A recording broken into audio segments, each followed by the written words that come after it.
Going into the game design process this year, we decided that we needed to shake things up a little bit and change the fundamental gameplay experience, which is basically the way you hit the golf ball. So what we've done this year is revamp and recreate the swing system and introduce what we're calling the shape stick.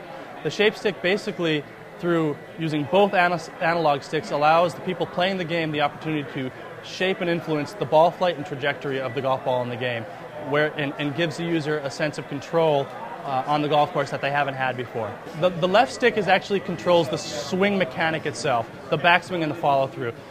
Whereas in the past, the left stick also allowed you to shape the ball.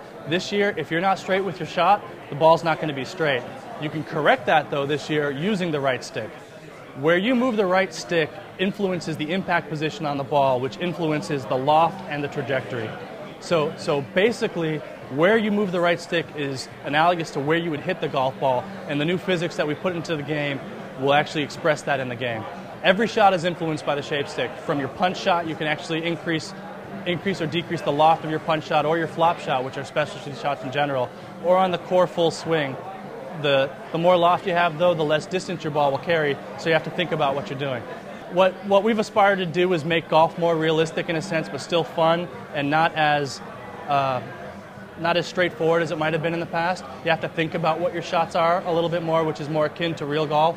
And the challenges are there, and we wanted to make sure that the people playing the game had a lot of fun. We have about 8 new courses this year that are brand new to the title. We've rebuilt two of the courses already and actually designed a couple on our own. So all in all, we have 15 new courses, of which many of them will be completely new to anyone playing the game. We've introduced a new array of mini-games, putting contests, chipping contests, long drive challenges. We've also introduced a new game mode called Skills 18, which is basically hit through rings on a golf course to actually influence your shot types as well. So rather than just going from tee to green, you have secondary objectives as well to try to actually accomplish while you're playing the game. We've also introduced a bunch of mini-games that go along to the core that we're calling rival challenges, which are abilities to play without certain clubs in your bag, play with only one golf ball, so if you hit out of bounds, your game's essentially over. Bunkers are quicksand, your balls are out, they drop through the bunkers and are out of bounds. So everything that you could think of terrain and environment-wise on the golf course, we've tried to figure out a unique little mini-game to make the gameplay experience more unique. Tiger-proofing as a challenge and difficulty level is returned to the game, but as a user-controlled feature, it hasn't.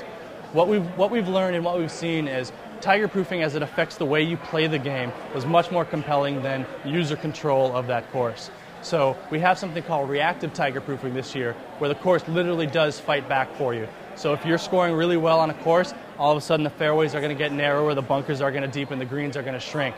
Likewise, if you're performing poorly, it's going to get easier. They're going to get wider. We're going to make the elements easier. So we felt that was a better, more natural evolution of tiger-proofing as a feature.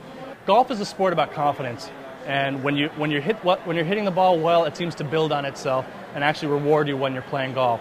We've taken that approach and applied it to our game breaker meter this year. Good shots in the game will fill your game breaker meter. Bad shots will drain it.